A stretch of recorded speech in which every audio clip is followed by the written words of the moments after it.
महाराष्ट्र में एनडीए टूट गया है, बिखर गया है। चुनाव से पहले एनडीए को बड़ा झटका लगता दिखाई दे रहा है। बीजेपी के नेता और महाराष्ट्र के डिप्टी सीएम ने गठबंधन सहयोगी के खिलाफ तीखा बयान दिया है और जिससे एनडीए में हड़कंप सा मच गया। फडणवीस ने भी एक तरफ से साफ कर दिया कि जो बातें अभी तक महाराष्ट्र को लेकर आरएसएस की तरफ से की जा रही थी वो सही थी। तो ऐसा क्या कह दिया कि बीजेपी और महाराष्ट्र के डिप्टी सीएम देवेंद्र फडणवीस ने, जिससे मच गया है हंगामा? इसी पर आज हम करेंगे बात। नमस्कार, मैं हूं अंशिता। लोकसभा चुनाव में बीजेपी को जबरदस्त शिकस्त मिली। खास तौर पर महाराष्ट्र में उसे सबसे बड़ा नुकसान उठाना पड़ा।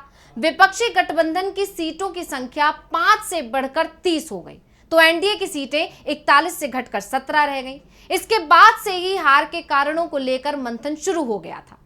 आरएसएस ने तो इसके लिए अजीत पवार की एनसीपी को जिम्मेदार बता दिया था और अब आरएसएस के इस बयान पर बीजेपी नेता और महाराष्ट्र के डिप्टी सीएम देवेंद्र फडणवीस ने भी मोहर लगा दी है। उन्होंने कहा है कि हमारी हार के पीछे सीधे सीधे अजीत पवार जिम्मेदार हैं। फडणवीस ने कहा, अजीत पवार की वजह से हम बुरी तरह से हारे। लोकसभा की 12 सीटें ऐसी थी जो हम 3 से लेकर 6000 वोट से हारे। अगर कुल वोटों का अंतर देखा जाए तो महाविकास अघाड़ी से हमें सिर्फ 2 लाख कम वोट मिले हैं। वो इसलिए क्योंकि हमें अजीत पवार का वोट ट्रांसफर नहीं हुआ।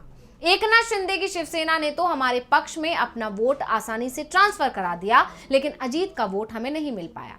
अगर एनसीपी का वोट हमें मिलता तो हम बुरी तरह नहीं हारते।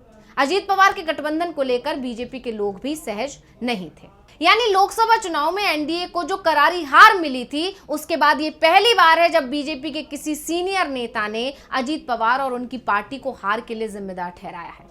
साफ तौर पर उन्होंने ये मान लिया कि एनसीपी के साथ जो गठबंधन हुआ वो कहीं ना कहीं नुकसान साबित हुआ। उसने नुकसान किया बीजेपी को और इसके लिए बीजेपी के ही नेता इस गठबंधन के लिए तैयार नहीं थे। ये बात खुद देवेंद्र फडणवीस ने मान ली और इसीलिए अंदर खाने चलते भी बीजेपी को नुकसान हो गया। हालांकि इससे पहले छोटे स्तर के नेता जरूर दबी जुबान से अजीत पर निशाना साधते रहे हैं, लेकिन बीजेपी के किसी भी बड़े नेता ने सीधे सीधे हार के लिए अजीत पवार को जिम्मेदार नहीं ठहराया था।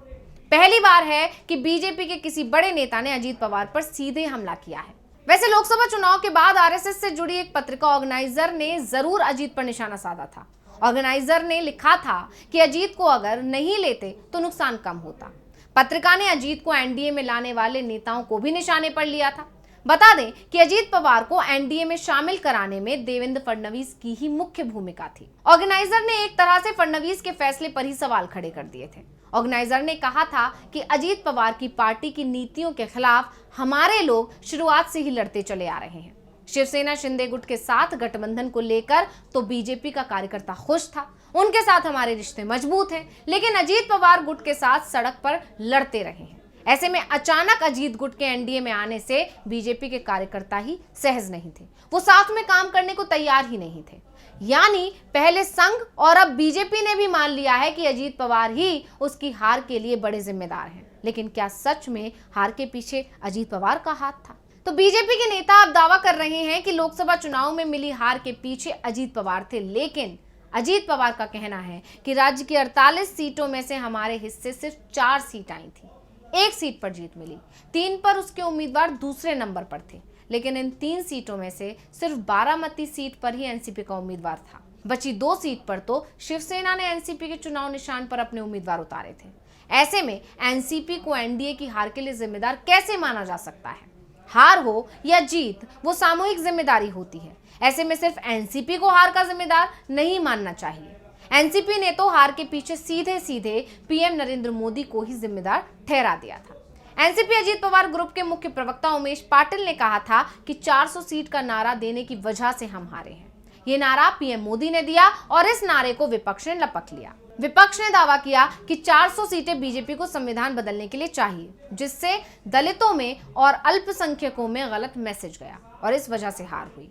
तो छगन भुजबल ने बीजेपी पर सवाल उठाते हुए कहा था कि महाराष्ट्र में पार्टी की हार हुई है और इसके लिए बीजेपी अजीत पवार को जिम्मेदार बता रही है। लेकिन महाराष्ट्र से ज्यादा नुकसान तो उत्तर प्रदेश में हुआ है। वहां किसकी वजह से आ रहे? वहां तो मोदी और योगी दोनों ही थे।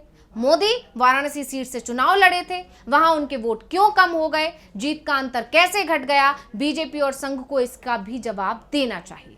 लोकसभा चुनाव के परिणाम के बाद एनसीपी और बीजेपी के बीच टकराव शुरू हुआ था, लेकिन बाद में यह थम गया था। लेकिन अब एक बार फिर ये शुरू हो गया है। देवेंद्र फडणवीस के बयान से साफ है कि एनडीए में अब कुछ भी ठीक नहीं है। एक तरफ अजीत पवार कैंप की तरफ से संकेत मिल रहे हैं कि वो घर वापसी कर सकते हैं, यानी अजीत गुट वापस अपने चाचा शरद पवार के साथ जा सकते हैं और इसके लिए वो लगातार कोशिशों में लगे हुए हैं। कभी कहते हैं कि अपनी बीवी को अपनी बहन के खिलाफ उतार कर उन्होंने गलती की, कभी कहते हैं कि राजनीति परिवार में नहीं लानी चाहिए थी, ये उनकी गलती थी और इसका उन्हें नुकसान उठाना पड़ा। तो इस तरह के तमाम बयान जो अजीत गुट की तरफ से आ रहे हैं या अजीत पवार की तरफ से आ रहे हैं, उससे साफ है कि कहीं ना कहीं वो शरद पवार से हाथ मिलाने की कोशिशों में लगे हुए हैं। तो वहीं दूसरी तरफ बीजेपी भी अजीत पवार से लगातार दूरी बढ़ाती हुई दिखाई दे रही है। यहां तक कि कहा जा रहा है कि आला कमान ने यह निर्देश दे दिया है कि अजीत पवार के दबाव में किसी कीमत पर नहीं आना है, यानी अजीत बीजेपी को झटका देंगे या फिर बीजेपी अजीत पवार को झटका देती है। इसी बात को लेकर महाराष्ट्र में चर्चा जोरों से चल रही है और शायद बीजेपी को भी इस बात का एहसास हो चुका है कि अजीत पवार को साथ रखना उनके लिए परेशानी खड़ी कर सकता है। इसलिए देवेंद्र फडणवीस के सहारे ये मैसेज दे दिया गया है कि अजीत गुट से बीजेपी रिश्ते तोड़ने की तैयारी में लगी हुई है।